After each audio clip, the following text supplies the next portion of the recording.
मंचस्थ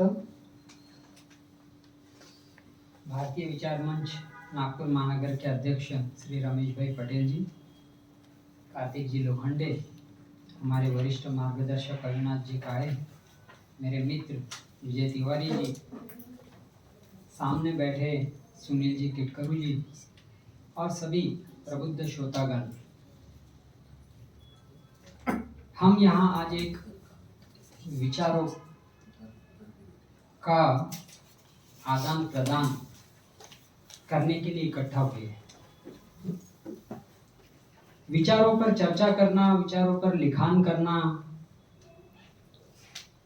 इस बात में हम पिछड़ रहे हैं,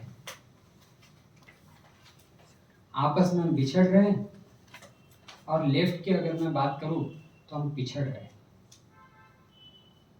हर तरफ चर्चा होती है कि नैरेटिव सेट किया जाता है, अलग अलग नैरेटिव बन रहे हैं, वेब सीरीज हो, सिनेमा हो, आप गूगल कर लीजिए। यहाँ आने के पूर्व मैं गूगल कर रहा था, चैलेंजेस बिफोर इंडियन कॉन्स्टिट्यूशन, 10 में से 9 आर्टिकल जो लिखे गए थे सारे लेफ्टिस्ट।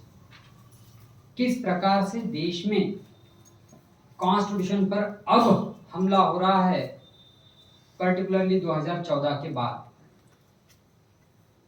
इतना लिखान, आप कोई भी विषय रख लीजिए, विचारों पर लिखान, विचारों का आदान प्रदान, गलत विचारों का, इसमें लेफ्ट माहिर है। वो लेफ्ट है इसलिए उनका विरोध करना है ऐसा मेरा उद्देश्य नहीं, लेकिन क्या तथ्य, सच्चाई, ट्रूथ, इस पर चर्चा नहीं होनी चाहिए, सत्य बाहर नहीं आना चाहिए?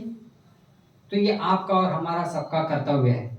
और मुझे लगता है इसी दिशा में आज का ये विचार मंथन का कार्यक्रम हमने रखा है। भारतीय संविधान जो इस देश के 130 करोड़ भारतवासियों को अपनी अपनी विभिन्नताओं के साथ अपने जीवन के उद्देश्य पूर्ण करने का पूर्ण रूप से एक मौका प्रदान करता है। इतनी विभिन्नता वाला देश, कितनी विभिन्नताएं है। बोलिए, भाषा में पूरा देश एक नहीं है, हर 50 मील पर हमारी दूसरी भाषा है। देश में भौगोलिक परिस्थितियां एकदम भिन्न है, नॉर्थ, साउथ, ईस्ट, वेस्ट। इतनी विभिन्नता वाला देश, इतने कल्चरल डाइवर्सिटी वाला देश एक डेमोक्रेटिक तरीके से अपने 75 वर्ष पूरे कर स्वाधीनता का अमृत महोत्सव मना रहा है। क्या यह संविधान की जीत का द्योतक नहीं है, प्रमाण नहीं है? इतना सुंदर संविधान दुनिया की लार्जेस्ट डेमोक्रेसी एस्टैब्लिश करता है। इस देश में किसी एक घर का व्यक्ति ही सिर्फ राज करेगा, इस प्रकार की व्यवस्थाओं को नष्ट करके एक सर्वसामान्य परिवार के व्यक्ति को देश के सर्वोच्च स्थान पर, फिर वो राष्ट्रपति हो, प्रधानमंत्री हो, वहां तक पहुंचाने का कार्य अगर इस संविधान ने किया है, तो क्या हम इस संविधान को गालियां देंगे? सिर्फ मेरे अनुकूल चीजें नहीं हो रही है, मैं देश तोड़ना चाहता हूं और संविधान मुझे तोड़ने नहीं देता, इसलिए आज संविधान अस्तित्व में नहीं है। संविधान का पालन करना और उसका इम्प्लीमेंटेशन करने की जिम्मेदारी जिन लोगों पर दी गई है, वो संविधान को तोड़ रहे हैं। Constitution is in danger, there is a constitutional threat and this constitution may not survive this government. और जैसा कि कार्तिक जी ने कहा, फासिस्ट गवर्नमेंट है, संविधान पे इनका विश्वास नहीं है, संविधान तोड़ रहे हैं। इस प्रकार की भाषा कर इस संविधान को आप चुनौतियां देते।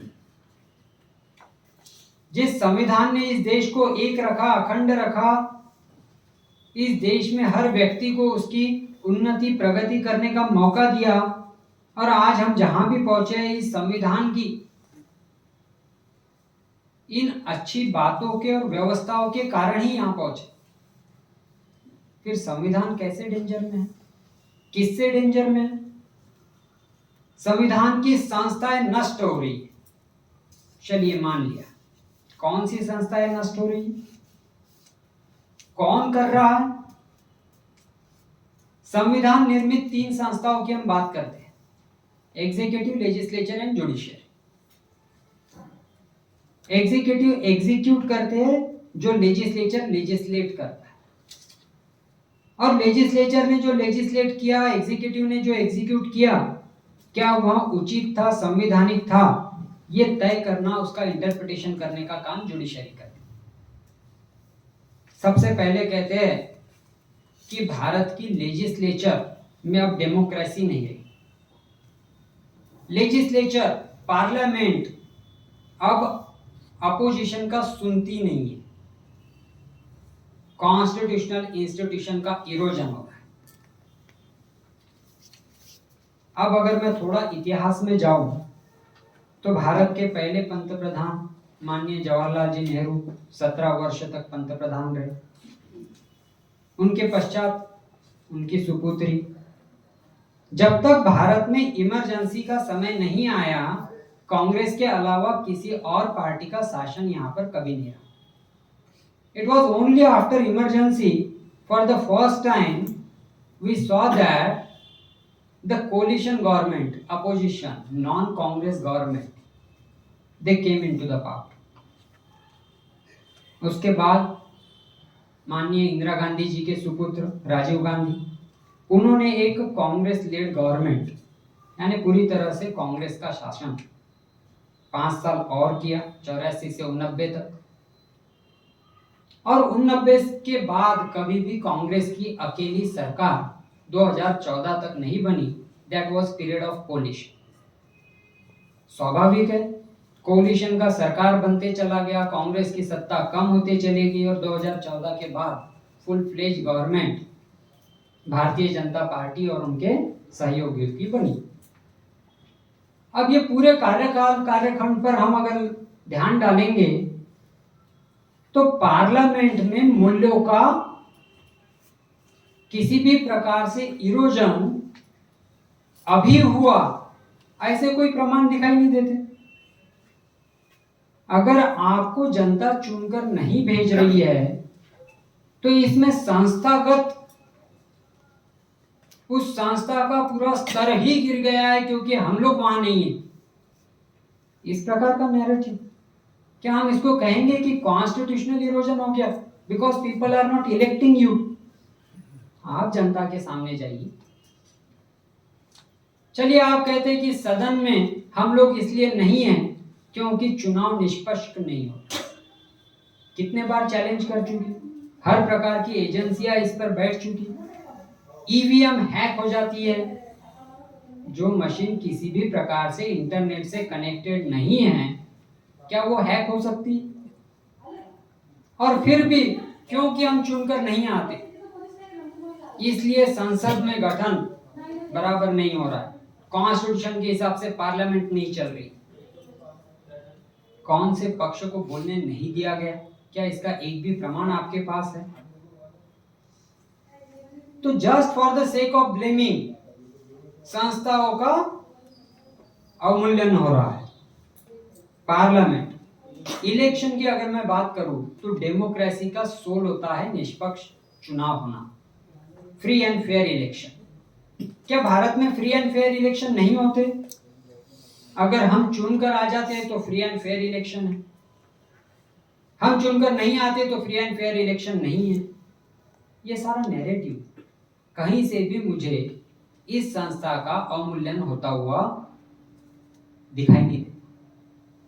रही बात जुडिशरी की, जब तक जुडिशरी ऐसे फैसले देता है कि लिव इन रिलेशनशिप सही है, सरकार के राफेल सौदे की इंक्वायरी होनी चाहिए, तब तक जुडिशरी बहुत अच्छी। राम मंदिर का एक बहुत बड़ा राष्ट्रीय मुद्दा अगर इसी जुडिशरी द्वारा डिसाइड किया जाता है तो जुडिशरी बिकी हुई है, जुडिशरी का वो दर्जा नहीं रह गया। तो हर संस्था पर सिर्फ ब्लेम करना जिसका कि कोई आधार नहीं है, फिर वो जुडिशरी हो, लेजिस्लेचर हो या एग्जीक्यूटिव हो, मोदी फासिस्ट है। आप एक वाकया बताइए, 2014 के बाद जिस प्रकार से इस देश में सरकार चली है और 2014 से पूर्व जिस प्रकार से आरोप सरकार पर लगे, फिर वो वेव बैंड बेचने का मामला हो, कोल का मामला हो या खेलों के आयोजन का मामला हो, ये सारे मामले कोर्ट में अभी भी विचाराधीन। तो एग्जीक्यूटिव का इरोजन ये पहले हुआ था या बाद में हुआ? प्रमाण ना होते हुए सभी संस्थाओं पर आरोप लगाकर आप इन संस्थाओं की गरिमा को कम कर रहे हैं। और अगर संस्थागत अवमूल्यन किसी का हुआ है तो वो सिर्फ आपके इन भाष्यों से हुआ है और उसकी जिम्मेदारी आपको लेनी पड़ेगी। ये बात होती है कॉन्स्टिट्यूशन की, कॉन्स्टिट्यूशन से निर्मित अलग अलग संस्थानों की। अब हम बात करेंगे कि क्या सचमुच कुछ ऐसी परिस्थितियां बनी हैं जिसमें हमें लगता है कि संविधान के हिसाब से देश चलने में कुछ समस्या हो रही। तो हाँ, हुई है। Yes, constitution is in danger. लेकिन ये जो कारण दे रहा है उन वजह से नहीं। किस वजह से? तो डेमोक्रेसी का मिसयूज, डेमोक्रेटिक एनार्की। जहां जहां आपको सत्ता मिली वहां वहां आपने डेमोक्रेटिक एनार्की। वेस्ट बंगाल के चुनाव खत्म होते हैं, आपकी सत्ता आती है और फिर वहां पर किस प्रकार का वायलेंस, टारगेटेड वायलेंस होता है, यह हम सबके सामने है। यह है डेमोक्रेटिक एनार्की। जब सीएए का बिल आता है, दिल्ली में किस प्रकार से विरोध होता है, क्योंकि वहां आपकी सरकार। यह है डेमोक्रेटिक एनार्की। यह है कॉन्स्टिट्यूशन पे के डेंजर्स। क्योंकि आप डेमोक्रेटिक तरीके से चुन कर आ गए, लेकिन आप में डेमोक्रेसी नहीं है। Democracy is not merely confined to the process of election. It is a process by which an individual should have democratic feeling of equality, liberty and fraternity. आपके अंदर इक्वालिटी, लिबर्टी, फैटर्निटी ये विचारों का किसी भी प्रकार से अंगीकृत किया हुआ कोई चरित्र नहीं है। और इसीलिए डेमोक्रेटिक एनार्की, फिर वो सीएए के कानून का विरोध हो या किसानों के लिए बने हुए कानून का विरोध करना हो, और उसी का कल्मिनेशन फिर होता है दिल्ली रायट्स होते हैं। तो ये दिल्ली में जो हम देख रहे हैं, इस प्रकार से कॉन्स्टिट्यूशन डेंजर है। यानी सरकार तो डेमोक्रेटिक तरीके से बन जाती, लेकिन डेमोक्रेसी का जो नींव है इलेक्शन, उसमें भी आप झूठे वादे करते हैं। जैसा कि अभी लोखंडे जी ने कहा कि आप एक ही झूठ को बार बार कहो, जोर जोर से कहो। हम देख रहे हैं कि रोज नए वीडियोस तिहाड़ जेल के बाहर आ रहे हैं, और उसमें सत्येंद्र जैन जो अभी भी मंत्री पद पर बने हुए हैं, उनके क्या ठाठ चल रहे हैं। और फिर भी वही सरकार मीडिया के सामने आकर कहती है कि हम ईमानदार। ये है मूल्यों का अवमूल्यन। ये है डेमोक्रेसी का डिनाय। आपने क्या किया? इलेक्शन में जाना है तो वादे कर लो कि हम पंजाब में चुनकर आते से ही हर महिलाओं को 10,000 रुपए महीना देंगे, और जैसे ही चुनकर आते केंद्र सरकार को कहेंगे 5 लाख करोड़ रुपए दे दीजिए, हमको हमारा वादा पूरा कर। Is this democracy? Is this the way in democratic state elections are to be fought? ये है कॉन्स्टिट्यूशन का अवमूल्यन। तो आज कॉन्स्टिट्यूशन को खतरा है, लेकिन वो खतरा लेफ्ट के द्वारा या उनकी विचार सारणी से जो ग्रसित और अपने आप को प्रबुद्ध समझने वाले इन लोगों से है। और जब ये सत्ता में आ जाते हैं तो ये खतरा और बढ़ जाता है, because then they have the control over the state treasury. आज हम देख रहे हैं कि सरकारें अपने विज्ञापन देती, हर छोटी बड़ी बात पर देश के सभी वर्तमान पत्रों पर केजरीवाल जी का फोटो आ रहा है। ये पैसा कहां से आ रहा है? सरकार की तिजोरी से। तो ये है डेमोक्रेटिक मूल्यों का अमूल्य। Once you have been given the responsibility of running and governing the state, thereafter you are misusing the state fund and treasury for your publicity. आज से पूर्व या पिछले कुछ वर्षों से पहले सरकार अपने कार्यों का इस प्रकार बखान कर रही है, ये हमने देखा नहीं। गवर्नमेंट स्कीम्स है लोगों के लिए, उनको वो मिल रही है, तो इसमें आपने कुछ बहुत बड़ा काम कर दिया क्या? सरकार को वो छापने की और उसको दिखाने की आवश्यकता नहीं होनी चाहिए। You have done nothing good. You have been asked to perform this task. वो कोई भी सरकार अगर योजनाएं ला रही है और उसका फायदा लोगों को मिल रहा है तो आप सिर्फ अपने कर्तव्य पूरे कर रहे हैं। इसमें बढ़ाई करने के लिए, पेपर में एडवर्टाइजमेंट देने के लिए कोई भी कारण नहीं है। पेपर में एडवर्टाइजमेंट फ्री में आती है क्या? कहां से आया पैसा? स्टेट का, पब्लिक का मनी है। तो यहां पर आकर डेमोक्रेटिक मूल्यों का हमको इरोजन होता हुआ दिखता है। तो constitution is in danger not because of the devaluation of the institutions which are created and functioning, but because of the persons who are there in the institution devoid of democratic values. Democracy के कुछ जैसे positives है, वैसे democracy के कुछ negatives होते हैं। Democracy में it is rule of the people, by the people, for the people. लेकिन अगर लोगों में डेमोक्रेटिक वैल्यूज ना हो, अगर उनमें इक्वालिटी, लिबर्टी, फ्रैटर्निटी की भावना ना हो और फिर डेमोक्रेटिक सेटअप हो, तो ये डेमोक्रेसी मोबोक्रेसी में बदलते हुए देर नहीं लगती। Indians are considered to be very good people as an individual. हम सभी लोग एज एन इंडिविजुअल बहुत अच्छे, हर एक के विचार अच्छे होते, but we have a big fault when it comes to working as a group. तब we are still in the fidelistic mentality. अभी भी हम गुलामगिरी की मानसिकता से बाहर नहीं निकले। तो हम इंडिविजुअल के तौर पर बहुत अच्छे हैं, लेकिन जैसे ही हमारा समूह बनता है तो फिर हम भेड़ बकरियों की तरह हो जाते। जो आगे वाला करेगा वैसे ही सारा का सारा समूह करने लग जाता।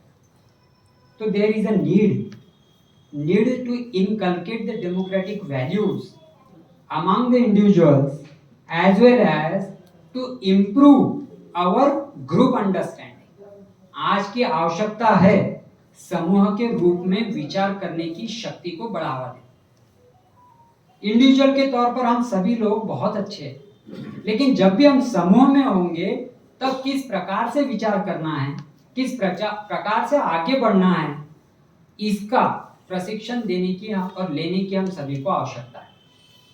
ग्रुप थिंकिंग में वी आर लैकिंग देयर, और यही वजह है कि हम लोग नैरेटिव सेट नहीं कर पाते। कठुआ में कोई लड़की के ऊपर कोई अत्याचार होता है या नहीं होता है, लेकिन देश भर में नैरेटिव सेटअप हो जाता है। Shraddha, she has been chopped into the pieces.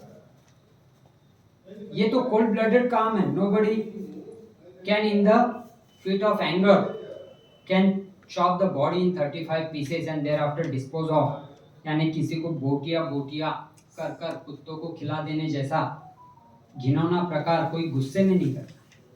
लेकिन क्या हम नैरेटिव सेट कर पाए?